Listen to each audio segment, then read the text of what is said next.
una sa lahat. I will vote for Pao Villas. Hindi ho yan smoking gun. Nuclear bomb ho yan. Kasi 6.7 billion in total transactions. Mukhang may maleta rin ang Vice Presidente na kailangan niyang ipaliwanag. At yan nga, kaya kailangan ma-impeach na para magkaroon na ng trial sa Senado. Mga kapatid, alas 5:30 na. Ito na mga bumabanderang balita. Nahuli na nakawala pa matapos makumpirmang hindi na hawak ng Czech Republic, Zaldico humingi na raw ng asylum sa France ayon sa palasyo. Nakakayang kapalpakan, Administrasyong Marcos dapat magdoble kayod para patunayang may babalik pa ng bansa si Zaldico ayon kay Lacson. Pag-iisipan pa, mungkahin ni Senator J.V. Ercito na wag munang kumubura ng sweldo, Senator De La Rosa pag-aaralan daw ng kanyang kampo.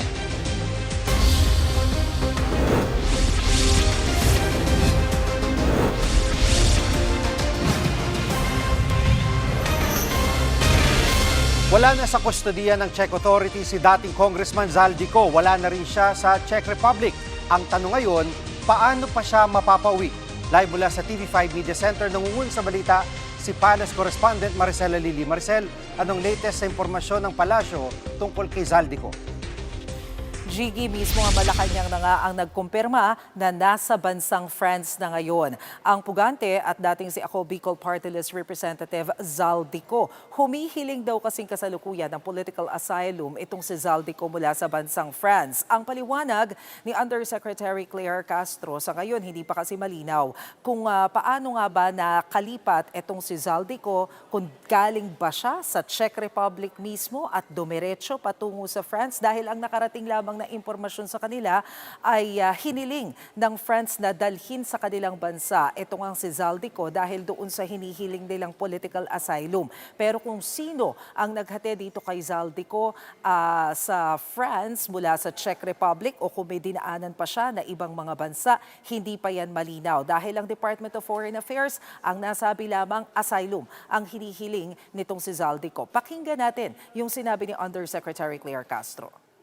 The DFA has received highly reliable information that Zaldico has a pending petition for political asylum in France. He has been requested to be transferred to and is now under the jurisdiction of French authorities. Gigi, sinabi ito ng Malacanang pagkatapos nung isinagawang press briefing ni Justice Secretary Frederick Vida sa Prague kagabi kung saan sinabi nga niya na wala na raw sa Czech Republic etong si Zaldico. Kinumpirma ni Secretary Vida na nagkaroon sila ng pakikipag-usap sa ilang mga authorities or official ng Czech Republic pero kakaunti lamang daw o limitado yung mga impormasyon na nakuha nila mula rito. Narito ang pahayag ni Secretary Vida. And we cannot compel a foreign government. They're taking a position. I hope you understand, and we should respect that. When I tried to pry, without being arrogant, after confirming that he is no longer within the territory of the Czech Republic, politely asked, can you share further information? At Maricel, pagka sinabing yung binabanggit ni Yusek Castro na under jurisdiction ng French authorities, anong ibig sabihin nito? Hawak ba siya ng French government at anong implication nito sa ating gobyerno? Well, kanina tinanong ko, Gigi, si Yusek Castro kung ano ba yung limitasyon ng magiging movement nitong si Zaldico now na ikinukonsider siya as asylum seeker sa France. Ang paliwanag ni Yusek Castro, base daw doon sa pagpapaliwanag sa kanya ng DFA, malayang makakaikot itong si Zaldico doon sa mga Schengen countries. So hindi siya nakakulong ngayon. Pwede siyang umikot sa France at doon sa iba pang mga Schengen countries. Ang malinaw, ang ginawa daw batayan nitong si Zaldico sa paghahain ng political asylum ay yung political persecution daw na ginagawa sa kanya dito sa Pilipinas. Bagay na itinanggi naman ni Yusek Castro dahil wala naman daw pamumulitika na ginagawa dito kay Zaldico dahil malinaw na nadawit yung kanyang pangalan dito sa issue ng anomalya sa flood control at sa korupsyon. Pakinggan natin yung sinabi ni Yusek Castro. Sa ngayon, hindi ko po alam yung pinaka-timeline, anong date, kung kailan siya nag-file ng petition for asylum. Pero alam natin na bago pa man nangyari ang lahat, siya ay hinahabol na at pinababalik dito para sagutin ang mga alegasyon tungkol sa malversation, pagnakaw di umano ng pondo ng bayan. So wala pong masasabing political persecution dito. At kasi nga dati sa mga presko ng Malacanang at DILG ay binabanggit na talaga na may golden visa itong si investor's visa itong si Zaldico sa Portugal. Kaya nga nandun siya daw, nagstay sa Portugal bago nakatawid ng France. So dahil nga kaya niyang makaikot ngayon sa tinatawag na Schengen countries, anong reaksyon dito ng Pangulo dahil sa kakayahang ito ni Zaldico? Maricel. Dismayado si Pangulong Bongbong Marcos, Jiggy, dahil dito sa development na ito nangyari sa kaso ni Zaldico. Pero bagamat dismayado siya, sinabi ni Jose Castro na satisfied pa rin daw ito doon sa naging performance sa kanyang mga cabinet secretaries dahil ginawa naman daw nito yung kanilang makakaya para nga maibalik sana dito sa Pilipinas itong si Zaldico. Pero hindi naman sila pinalad, Jiggy. Pero ang tanong sa kanya kanina, magsusorry ba itong si Pangulong Bongbong Marcos dahil siya mismo yung nag-announce sa public na nahuli na etong si Zaldico. Pero ang sabi siya ni Jose Castro, may dahilan ba para mag-apologize si Pangulong Bongbong Marcos? Lahat naman daw ay umasa na mahuhuli na etong si Zaldico. At pinanintigan naman nila na walang fake news dun sa kanilang sinasabi. Nung time daw na inanunsyo ni PBBM na nahuli itong si Zaldico, nahuli naman daw talaga. Narito ang sinabi ni Jose Castro. Saan po siya dapat mag-apologize? Lahat naman po tayo ay umasa. Ang kanyang inireport naman po ay tama. Wala po tayong nakikita na maaaring sabihing pagkakamali ng Pangulo. At Maricel, may kakayan ba ang ating gobyerno na harangin yung application for asylum ni Zaldico? Well, aminado ang Malacanang, Jiggy, na concerning, nakakabahala talaga yung ginagawa ng ilang mga high-profile personalities na humihingi ng political asylum para lamang malusutan. Yung supposedly ay pananagutan nila sa batas dito sa Pilipinas. Hindi kasi ito yung unang pagkakataon na may humihingi ng political asylum sa ibang bansa na meron pang hinahabol at kailangang sagutin na issue dito sa Pilipinas. Pero malinaw din yung sinabi ni Jose Castro kanina, hindi raw makikipag-usap o makikiusap si Pangulong Bongbong Marcos sa pamahalaan ng France para i-deny yung political asylum na hinihiling nitong si Zaldico. Ipagpapaubaya niya yan sa pamahalaan ng France. Pero maidagdag ko na rin, Jiggy, ngayon lamang naglabas din ng pahayagan Department of Foreign Affairs kung saan kinaklaro nila na kinansela ng pamahalaan yung hindi lamang yung regular passport nitong si Zaldico, kundi maging yung kanyang diplomatic passport. Yung isa pang pasaporte na nabanggit ni Secretary Vida sa kanyang press briefing kagabi, hindi na daw yun kailangan ikansela kasi expired na naman siya. Yan muna ang latest. Balik sa iyo, Jiggy. At tingin ko lang, moot and academic yung pagkansela nila ng passport kasi as long as meron siya talaga nung tinatawag na investor's visa, kung totoo yun, malaya lang siyang makakaikot sa Europe. Yan pong ulat ni Maricela Lili, live mula sa TV5 Media Center.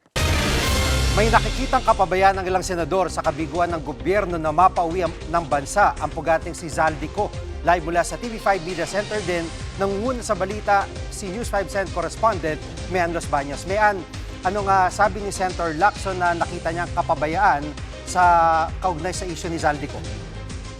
Tingin talaga ni Senate President Pro Tempore Ping Lacson ako nalagay sa nakakahiyang sitwasyon ng gobyerno matapos kang mabigong pauwiin o maiuwi dito ng ating mga otoridad si Zaldico. Sa isang panayam, ipinunto ni Senator Lacson na naging mabagal ang kilos ng ating mga otoridad matapos makuha yung impormasyon sa Czech authorities na naharang nga si Zaldico doon. Ang sabi nga ni Senator Lacson, missed opportunity yan para sa gobyerno at walang ibang dapat sisihin kundi ang ating pamahalaan. Sa ngayon, ang sinasabi ni Senator Lacson, dapat magdoble kayod ang gobyerno para nga daw maiuwi si Zaldico dito sa Pilipinas at mapatunayan na sincere sila sa kagustuhan na mapanagot si Zaldico at iba pa niyang mga kasamahan dito sa flood control scandal. At mayan mabigat itong payag ni Senator Lacson na kahiyan sa gobyerno na nakatakas na naman si Zaldico, lalo't mismong si Pangulong Marcos na nag-anunsyo sa pagkakahuli sa kanya. At anong sinasabi dito ng administrasyon? Jiggy, ang giit ng Malacanang, hindi naman nila binaliwala yung impormasyon na ibinigay ng Czech authorities nung naharang nga si Zaldico. At ang sinasabi ng Pangulo, walang dapat sisihin dahil yung mga opisyal ng ating gobyerno na pinapunta sa Czech Republic, ginawa naman daw yung kanilang trabaho. Narito ang bahagi ng pahayag ni Palace Press Officer UC Claire Castro. Agad pong nagtrabaho at pinapunta ang ating mga high-level officials doon. Nagkataon lamang po na mayroong batas na sinusunod din po ang Czech Republic dahil wala pong nalabag na batas si Zaldico sa Czech Republic. Ang tangi lamang po nag-issue kung bakit siya po na-hold at siya po ay nailagay sa kustodiya ng Czech Republic ay dahil sa invalid documentation. At yung ibang mga senador, Mayan, ano ang pananaw sa isyong ito? Alam mo, Jiggy, laking panghihinayang ng ilang mga senador. For example, ni Senator Win Gatchalian. Dalang sinasabi nga niya, naku, na-corner na sana si Zaldico doon sa Czech Republic pero hindi pa rin naiuwi dito sa Pilipinas. At ang sinasabi ni Senator Gatchalian, isa sa nakikita niya mga pagkukulang ay yung hindi raw nakansela ng DFA yung lahat ng pasaporte nga ni Zaldico. Bagamat nilinaw na nga ng DFA ngayon na parehas na palang nakansela yung kanyang regular at diplomatic passport. Habang Senator J.V. Ejercito naman, sinasabi na malaking bagay talaga bagamat malaking challenge sa ating gobyerno na sana mapauwi talaga si Zaldico dito sa Pilipinas para makapagbigay siya ng buong testimonya kaugnay nga sa korupsyon na nangyari at kaugnay dito sa flood control scandal. Narito ang bahagi ng pahayag ng mga senador. Pinlano niya na ito bago pa siya mahuli. No, alam niya na kung anong gagawin. So, kung criminal mind ka, meron kang iba-ibang citizenship, meron kang iba-ibang dokumento, meron kang residency card.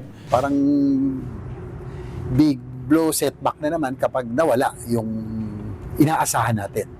Siguro kasi hindi rin yun ang sabi ng DOJ kanina, no, na bad news, no, sad news na nawala na sa custody ng Czech Republic. So of course we would want him to be here so that we can already find out what he knows, kung ano yung participation, sino yung mga kasama. Iyan muna ang latest mula sa parte ng Senado kaugnay pa rin sa issue na may kinalaman kay Zaldico. Balik sa'yo. Yan ang ulat ni Mayan Los Baños live mula sa TV5 Media Center.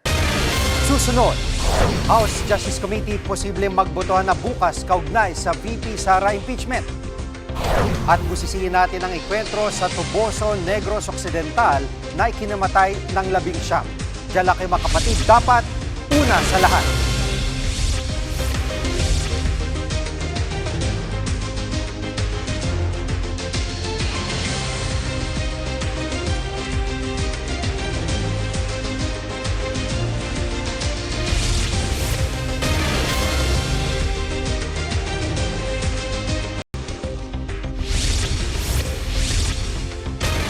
Posible magkaalaman na bukas kung may sapat na basehan para ma-impeach si Vice President Sara Duterte.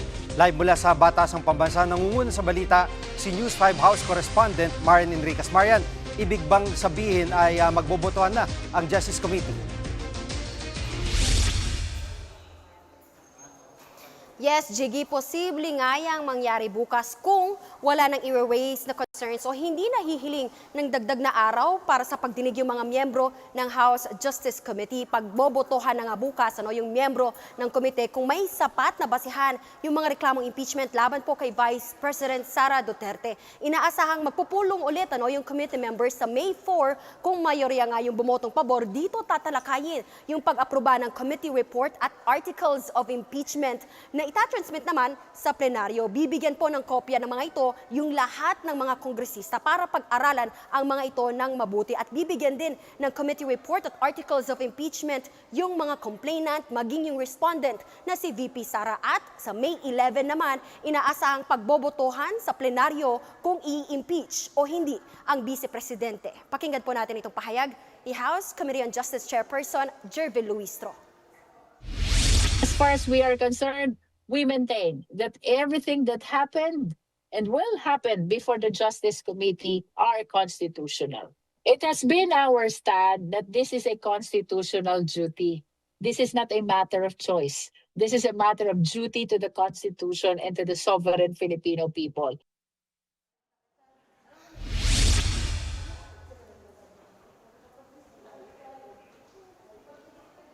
At Marian, itong pagboto ng mga kongresista, ano sa tingin mo, buo na ba talaga ang isip nila kung paano sila boboto sa isyong ito? Yes, Jiggy, kung sina ACT Teachers Party List Representative Antonio Tino at si Bicol Saro Party List Representative Terry Dido naman daw yung tatanungin, boboto silang may probable cause yung mga reklamong impeachment laban kay VP Sara at ang pangunahin nilang basihan ay yung mga lumabas na di pagkakatugma sa Statement of Assets, Liabilities, and Net Worth o SALN ng bise at kanyang bank transactions. Gayun din, yung Notice of Disallowance na inisyu ng Commission on Audit sa confidential funds ni VP Sara. Narito po yung kanilang mga pahayag. I will vote for probable cause. Hindi ho yan smoking gun. Nuclear bomb ho yun. Kasi 6.7 billion in total transactions. Mukhang may maleta rin ang Vice Presidente na kailangan niyang ipaliwanag. At yan nga, kaya kailangan ma-impeach na para magkaroon na ng trial sa Senado. At Marian, yung impeachment hearing bukas ay saan sa sentro? Jiggy, bukas nga pinatawag ng House Committee on Justice yung mismong hepe ng National Bureau of Investigation o NBI sa pagpapatuloy nga po ng impeachment hearing tomorrow at tatalakayin yung sa investigasyon nga yung NBI kaugnay dun sa pagbabanta umano ni VP Sara sa buhay ni Pangulong Bongbong Marcos at ng First Family. Samantala, Jiggy, pag-uusapan din bukas sa pagdinig kung bubuksan ba o hindi yung green box na naglalaman ng mga income tax returns o ITRs ni na VP Sara at kanyang mister na si Attorney Mans Carpio. Noong isang linggo kasi, Jiggy, hindi nga ito binuksan matapos sabihin ng Bureau of Internal Revenue o BIR na maaari lamang itong buksan o isa publiko kung in aid of legislation at sa loob ng isang executive session. Yun muna ang latest. Dito sa Kamara, balik sa'yo, Jiggy. Yan ang ulat ni Marian Enriquez live mula sa Batasang Pambansa. Iniimbestigahan ng Commission on Human Rights ang enkwentro ng militar sa Toboso, Negros Occidental. 19 ang namatay sa bakbakan kabilang ang ilang estudyante, PhilAm at mamamahayag. Pag-usapan natin yan kasama si One News Defense Editor Manny Mugato. Magandang gabi, hapon, Manny. Ay, magandang gabi rin, Gigi. Oo, at una sa lahat ay ano bang klaseng operasyon na nangyari sa Toboso? Ito ba ay kumbaga natsyempohan talaga ng mga militar o natutukan na nila yung grupo ng NPA doon? Alam mo kung pagbabasihan natin ang sinasabi ng militar, no?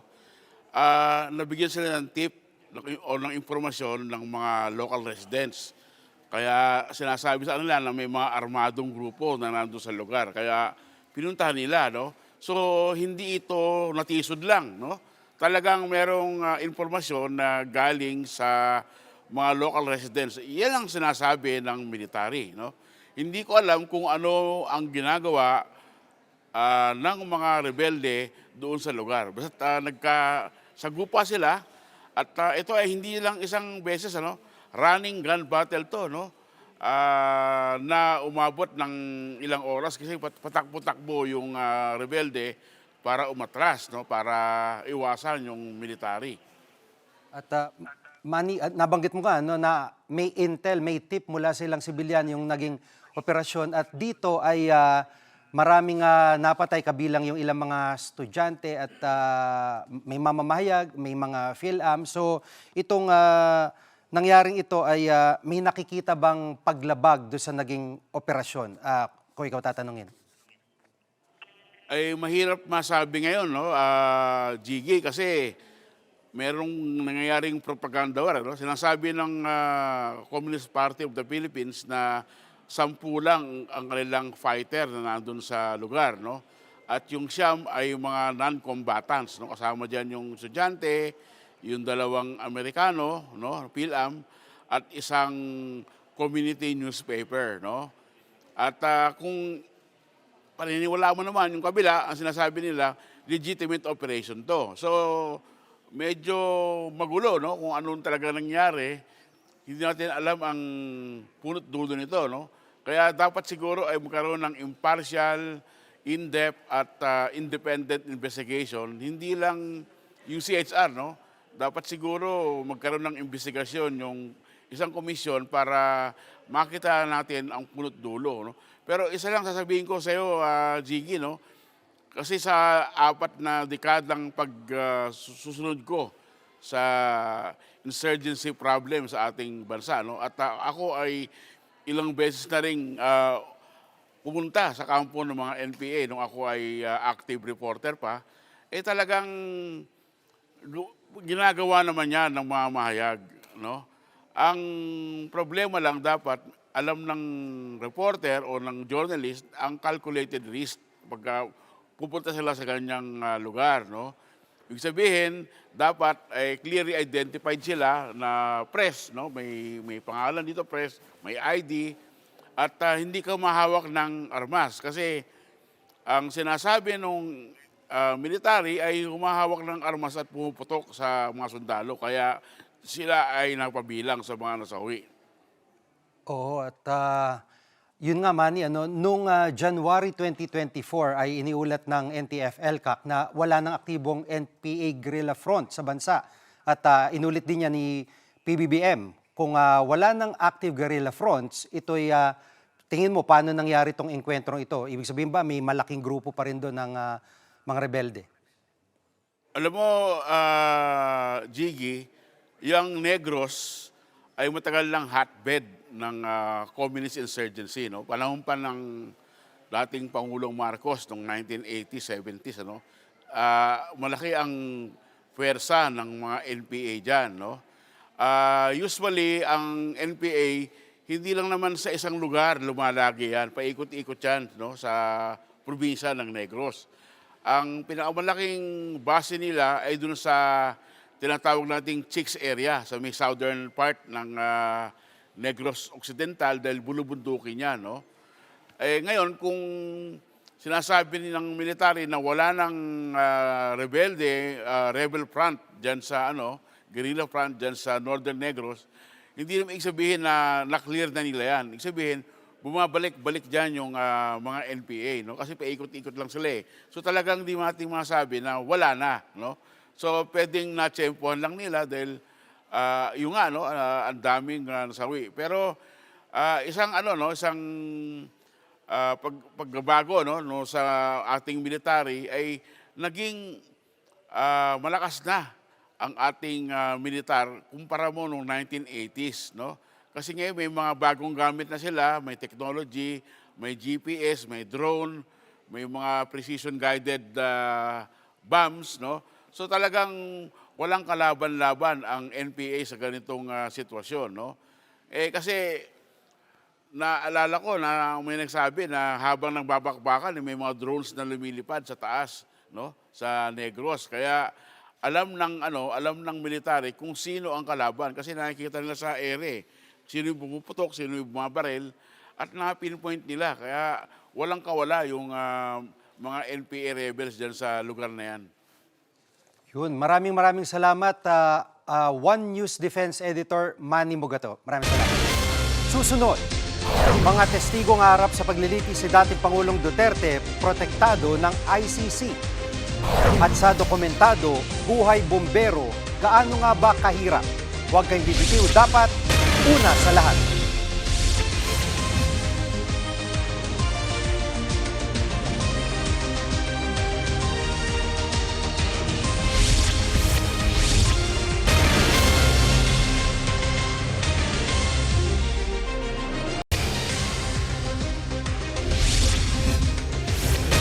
Buhay ang tungkuling nakaatang sa mga bombero at ang kanilang puso para sa misyon hindi natutupok ng anumang sakuna. Ang kwento dokumentado ni Jess De Los Santos. 10 bahay ang natupok sa magkakahiwalay na sunog. Ang magkahiwalay na sunog ang sumiklab sa Pasig sa loob lang ng 17 oras. Sa pamilya ang nasunugan sa Pateros. Sa Batangas naman, nilamon ng apoy ang isang gusali. Sa araw-araw nating pagbabalita, halos walang mintis, lagit-laging may kwento tungkol sa sunog. Nito nga lang unang 3 buwan ng taon, di hamak na mas marami ng bilang ng sunog kumpara noong 2025. Ang kaso, kulang pa rin ang bilang ng mga bumbero.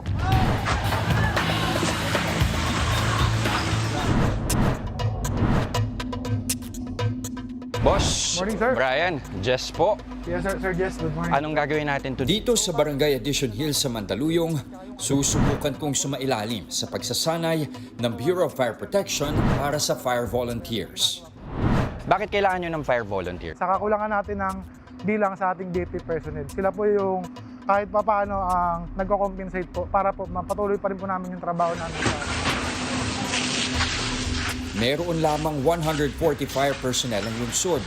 Ang iba pa dyan, support staff o medic, maliit, lalo't ang ideal na bilang, isang bombero sa bawat 10,000 katao. Okay, anong kailangan natin unahin gawin?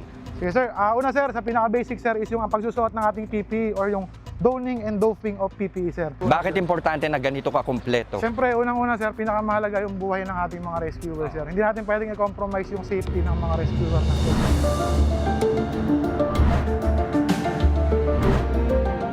Sa pagsusuot pa lang ng PPE o personal protective equipment, mula boots hanggang fire suit, paspasan dapat. Dahil sa oras ng emergency, bawat segundo mahalaga.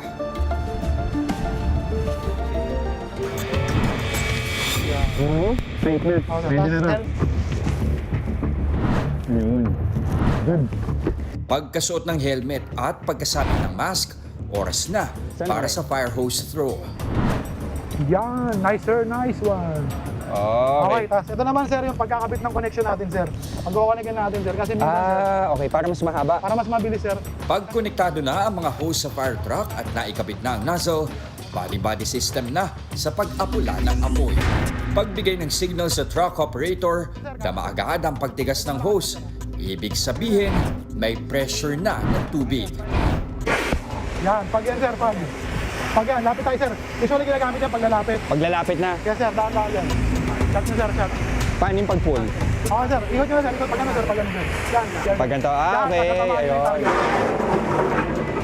Okay sir, pwede nyo lang patayin dyan. Ganun lang, forward sir. Okay. Yan sir. Solve? Okay sir, ang galing Okay sir. ba? Yung lahat ng proseso na ginawa natin sa isang actual na sitwasyon, gaano kabilis siya dapat? Ano lang sir, less than 1 minute sir. Less 1 minute, dapat tapos yun. Naka-establish na agad yung linya sir. Okay. Pero yung pinaka-responding time natin sir, from the station to the fire scene, ang standard sir, 7 minutes. Ang mga fire volunteer kailangang maalam din sa pagbigay ng lunas.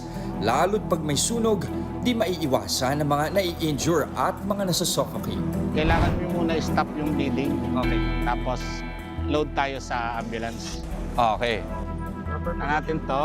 Tapos, ito ang yes. andito yung laceration. Yes, sir. Madalas ba nagkakaroon ng laceration? Yes, sir. Kasi yung mga kadalasan yung yero, Oo. yung mga bakal. Load natin na siya, sir, sa ambulance. Dito. Ayun. Pag nabigyang atensyon ng mga sugat at injury, ikakarga na sa spine ward at saka dadalhin sa ambulansya. May Q, 1, 2, 3, up. Okay. Okay.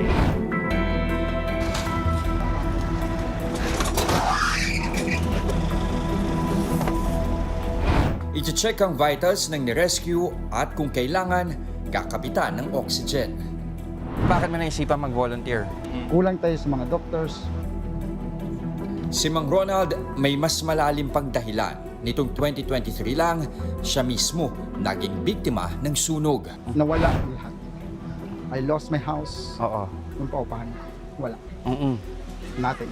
Yung salitang volunteer, napakasarap pakinggan. Oo. But the true real meaning, what is volunteer? Mm. Napakahirap. Oo. Ang reality, kung wala sa puso mo, wala sa isip mo, you cannot perform your task as a volunteer. Pinilabog ng sunog ang mga residente ng Tambak Street, Barangay Tansador. Ang sunog walang pinipiling oras, lugar at estado sa buhay. Sa ganitong sakuna, lahat pantay-pantay.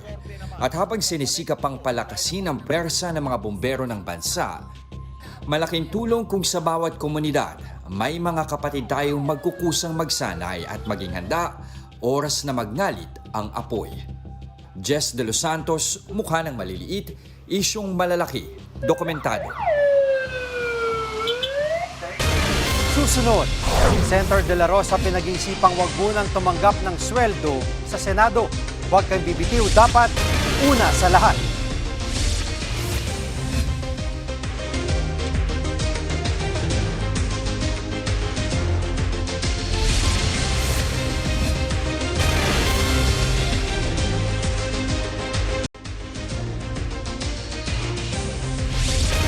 Pinag-isipan ni Senator De La Rosa na wag munang kumubra ng sweldo hanggat absent siya sa Senado. Ipinarating ito ng kampo ni De La Rosa kay Senate Ethics Committee Chairman Senator J.V. Ejercito. Si Ejercito nagmungkay kay De La Rosa na i-waive muna kanyang sweldo at allowances. Ani Ejercito, itong posibleng paraan para mabasura ang ethics complaint laban kay De La Rosa. Higit 5 buwan nang hindi pumapasok si De La Rosa sa Senado mula nang pumutok ang balitang may warrant of arrest ng ICC laban sa kanya. Walang anumang kumpirmasyon ng ICC tungkol dyan. Kasi kung susundin mo talaga yung rules, medyo matagal-tagal, tedious yung process. Siguro, yung request natin, ito voluntary nila lang. Forgo o yung kanyang, or waive niya yung salaries and allowances. That's also seconded, sinang-ayunan din naman ni Senate President Soto yun, no? Protektado ng ICC ang mga testigong sasalang sa paglilitis sa dating Pangulong Rodrigo Duterte. Ayon kay Attorney Gilbert Andres sa programang Ted Filon, DJ Chacha, inilagay sa isang secure na lugar ang mga testigo. Si Andres ang legal representative ng mga biktima ng war on drugs. Ayon pa sa kanya, hindi isa sa publiko ang pagkakakilanlan ng mga testigo kapag humarap na sila sa paglilitis. May pagkakataon naman ng defense team para tanungin ang mga testigo. Posible raw na gumulong ang paglilitis bandang Oktubre. Samantala, ayon kay ICC Assistant Counsel Cristina Conti, may mga tinalaga ng hukom na hawak sa kaso ni Duterte. As far as the public is concerned, dahil po sa maselang na seguridad ng mga witnesses, naka-code po sila. Hindi lang po pangalan ang lumalabas, code po ang lumalabas. At kaya nga po merong 30-minute delay sa web streaming po ng ICC kasi yung delay po yan para i-redact kung ano man pong mga masiselang detalye po ng witness pong yun. Pwede din pong naka-blur ang kanyang itsura po at yung boses niya po ay iniiba kung sa web streaming po. Ngunit sa loob po ng courtroom sa ICC, alam po yan mga abogado ng parties at ng victims, participants po. Kami ang inyong mga kapatid sa Balitan at Public Service, dapat una sa lahat. Abangan niyo po ulit kami bukas dito sa TV5, 1PH, RPTV, True TV at 105.9 True FM.